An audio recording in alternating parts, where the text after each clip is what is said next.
The wacky world of MultimediaJay.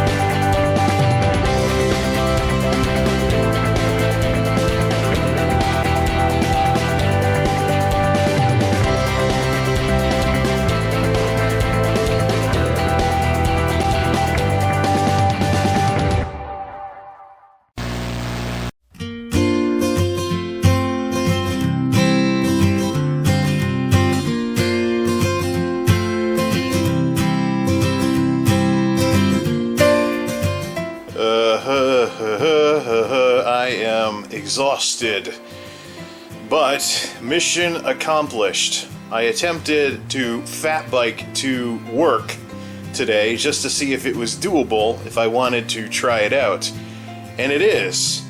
But that was far too aggressive of a ride for me to be taking only 3 rides in since getting the fat bike. But the weather was perfect for it, and I learned some hard lessons. The good news is that my muscles are all warm and whatnot, like I would be on the end of a night 1 at the old warehouse fiasco job. So if I did this again tomorrow, it would probably be easier than it was today. Especially when I've been relatively inactive the last couple of weeks, so... I feel a little better now, though. Soreness aside, I definitely feel better than I have the last several days, so... that's my cue to get off my fat ass and do some stuff, darn it. Changed up a few things with the shelves and whatnot to put the surround speakers behind the couch, now that I know that Netflix actually is going to have some surround sound finally. And I picked up this nice little Murica shirt for tomorrow, being the 4th of July. Not gonna wear it in any videos though, because it's light, fluffy stuff, so I don't like the material. It's Walmart crap. Gotta love a Murica shirt made in Bangladesh, huh? And I gotta put the gun controller for the Wii back. Or play some Remington Great American Bird Hunt all the way back from the couch. That'll be about as redneck Murica as it gets. Then again, I have to remember my roots somehow. That lid's just there because I'm moving a few things around. So I've been doing some of this moving stuff around crap to have a way to park the fat bike behind the couch when I want to tinker with it or oil the chain or something along those lines, which is pretty much in line with what the project area is supposed to be for anyways. Project area is supposed to be for tinkering with stuff, and the fat bike qualifies as something to be tinkered with. I already tinkered with the drivetrain because it was clanking and skipping gears right out of the box, but I've got to tinker with it a bit more. Lower the tension on the drive cable because in the easiest gear, it's a little too tight, so it keeps wanting to bounce into the second easiest gear when I'm trying to go up a steep hill, which didn't help because with the steep hills in the industrial park when I was riding this thing earlier, got a little lock on it, kind of matches the silver and black. I could put a second one on there too if I really wanted to, and I want to get that speedometer working. I had it working in here, but it didn't work on the road, so screwing magnet going past a sensor, one of those deals. So yeah. I also picked up a cruiser seat for it because, start out with something big. If I really, if I lose some weight from this, I might drop to a smaller seat. But a cruiser seat definitely works, especially when going downhill. You just lean back, and because of how heavy this bike is, it doesn't slow down when going down a hill. So it works very well to just take it easy going downhill, get some energy for straight and going uphill. It's a nightmare going up hills though, but going downhill, no pedaling necessary. And for those wondering about the pink lint-free cloth, I don't have much use for pink anything. So this is the cloth that I will dirty all up, trying to clean and lube the chain on this thing. So, yeah, anyways, the next thing we have to do is figure out how the subwoofer situation's going to work. I have set up the Logitechs in the project area, although I could always switch them back out with the Klipsches if I really wanted to. I'm kind of torn on how I want my subwoofer set up to work. I do want to have the option of linking subs. But the question is, do I want to put the Pro Media, back here, or do I want to put the Logitech back here? I think, in terms of a sub in the middle of the room, that it might be more worth it to put the more powerful sub behind the couch. I also want to be able to switch between passive and active, depending on how much power and whatnot, and things like that. So it's really a matter of how much I want to shake this place. I found a really good track by Bass Waves earlier. I think it's called Urbania or something like that. It's got some really low 30s and stuff. And I also found out that this place really resonates when you start approaching 30 hertz. Cool. I live in a giant subwoofer box of a house. It must be the flat surfaces of everything. So I'm just waiting for the jokes from my relatives, because my great-grandfather was a Mr. Fix-It who would fix bicycles and other stuff with moving parts, and here I am figuring out how to fix the drivetrain, although I gotta lower the tension on the cable now, so picking right up with stuff that has moving parts. So the question is, what to do with the poof box? We know the sound quality isn't as good. I would like to use it as some kind of couch vibrator, so to speak. Put it behind the couch for the bass. It bottoms out at 30 hertz, but double passive. The thing is, though, the Klipsch in the front blows it away. The Klipsch goes down into the high 20s. This thing has trouble with 30. So it's really kind of a head scratcher. I also have suck. I also have the Pro Media over by the shirt that I use for the vlogs. Gotta hook that up.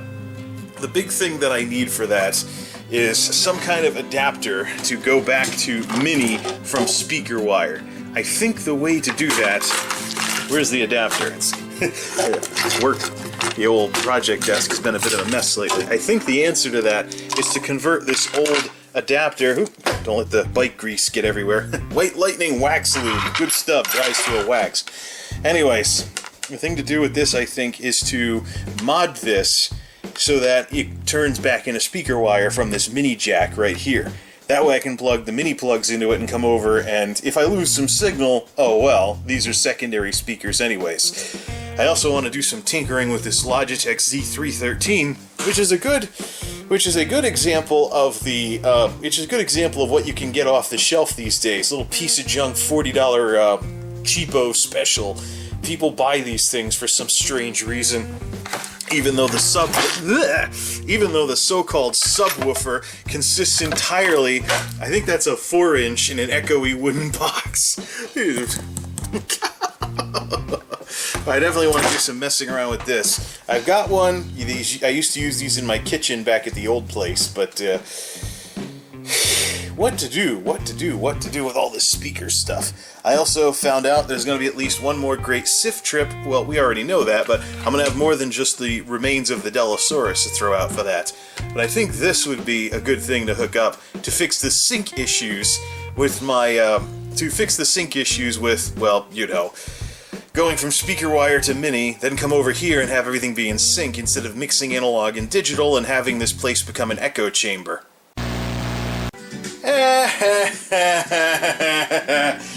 We have casualties, ladies and gentlemen.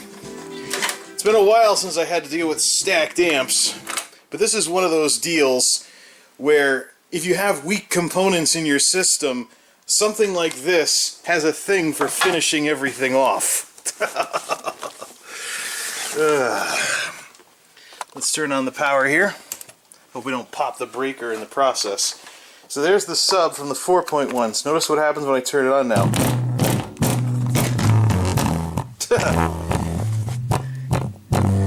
Well, those old 6.5s. Well, those old 6.5s have finally had it.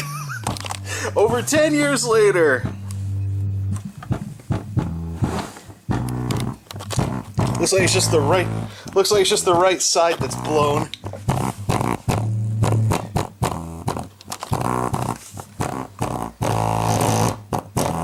Oh, there it is. You can see where the foam rotted out. Look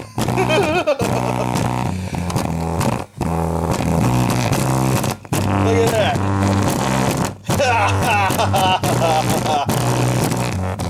The other side's still whole, right? Yep. As if this thing wasn't enough of a fart machine as it is.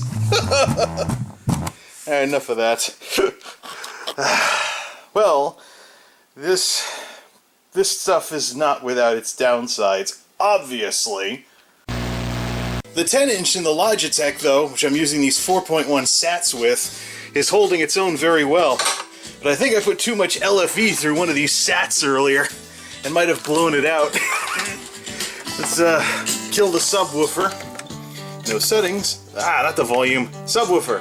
Let's kill the subwoofer and put everything through one sat.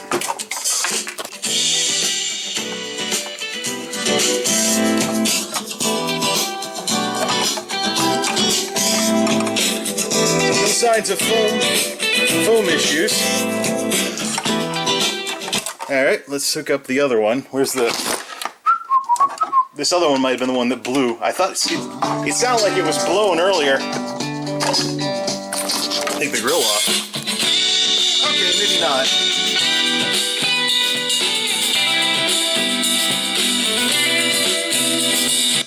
It was just struggling with the LFE going through its 3-inch cone.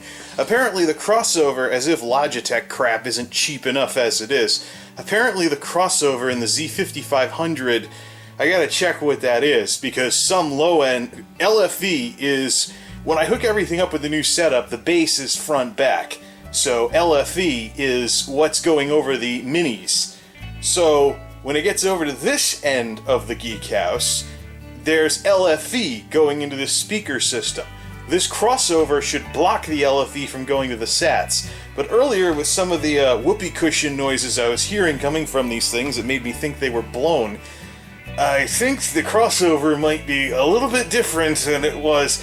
The Klipsch Pro Media Ultra 5.1's crossover was set at 120 Hertz on the amplifier. I gotta see what the Z5500s were. I think it might be a little higher, and some of the LFE was making it through to the SATs. Speakers, go figure.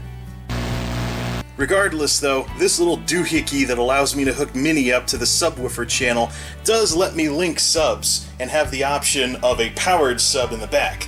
I could theoretically put the Logitech behind the sofa with no SATs hooked up to it and do things that way. Things to think about here. But this whole dual subs thing, maybe it just might be just a tad overkill. Plus, with stacked amps, I gotta be careful not to blow the 10-inch. That would be more expensive to replace than the 6.5s, let me tell you. Now one of the dumbest parts of the Klipsch. Put the camera down right next to the port and kill the power. Yeah, it goes you get some high-pitched stuff coming from a subwoofer. That's gotta be wacko stuff with the amp, but it was really screeching earlier when that speaker first blew. Well, it had a good run. Let's not forget, this was a refurb back when I bought it in the early 2000s. Yeah, stacked amps did some damage, but it had some mileage on it when I got it, so to speak. Whatever. Okay, subs off because it's a little late at night to be blasting bass, but I do know that I at least have the option of doing front-back with the subwoofer, as long as I don't stacked amps blow the sub in the... Actually, the next thing I should probably do, when I can make some noise again, is hook up the kilowatt to the Logitech on the other end of the place here, and then run them both at the same time, balance the bass between front and back, and then see what kind of wattage we're looking at on the sub. Because we're probably looking at not having that amp up very high at all, lest we blow another woofer. But this kind of tinkering isn't going to be without its casualties. It's been decades since I last had to worry about stacked amplifiers. I'm sure the folks that have had systems in their trucks for the last 15 plus years have had a very different experience. By the way, be sure to go check out my Twitter page if you haven't already, at MultimediaJay. It's kind of taking on some, what was it? It's kind of taking on life of its own, so to speak. I got links to not only my own videos as an alternate feed, but others as well. Like, it's the 4th of July weekend, so we've got Fail Army Explosives fails with, like, fireworks gone wrong and stuff. Also, for those of you who have a system that's not stacked amps ready to kill a woofer or two, Urbania by Bass Waves. That's what I was talking about earlier. This is one of those generated videos because the Orchard registered the song with YouTube's Content ID system. Then there's a generated video that just plays the song on a generated playlist about liquid bass. It's kind of cool, actually. Kind of turns YouTube into a music player of sorts, although not very efficient, because it's like the radio-style series. It's got video just tacked on a video segment. Oh, well, it gives me more reason to do more radio-style commentaries. Twitter Gaming. Maybe I should follow them. Yeah, whatever. So, anywho, I'm sure I probably have Smurf-a-vision because the balance on the camera is still balanced for the house and not the TV screen, but who cares? It's like camcorder Let's Play rubbish anyways. But yeah, so I have links to other stuff as well. There's also some memes that I reshare, like things like that. And stuff along those lines. It's kind of taken on a life of its own in the last couple of months, so it's definitely worth checking out at this point. Plus, Dailymotion links onto here, YouTube links onto here, and the blog links onto here as well. So if I post anything on those 3 sites, it'll show up in the Twitter feed. So in a way, it's better than subscribing on any one of those 3 sites, YouTube, Dailymotion, or WordPress. But that's kind of the life that this has taken on, and I definitely intend on continuing to use it for that. The only thing I don't put on Twitter on a regular basis is vlogs, but I hope that's understandable. Okay, time to figure out what to do about the Klipsches now that I've blown out a woofer in one of those, in that poor thing. There's 6.5, so maybe it's time to just re-speaker the whole box, darn it, because Klipsch does build good boxes at least. Anywho, check the max wattage handling before sinking any money on those if I want to even bring that thing back into service at all. Right. Till next time, this is MultimediaJay signing off. Thanks for stopping by.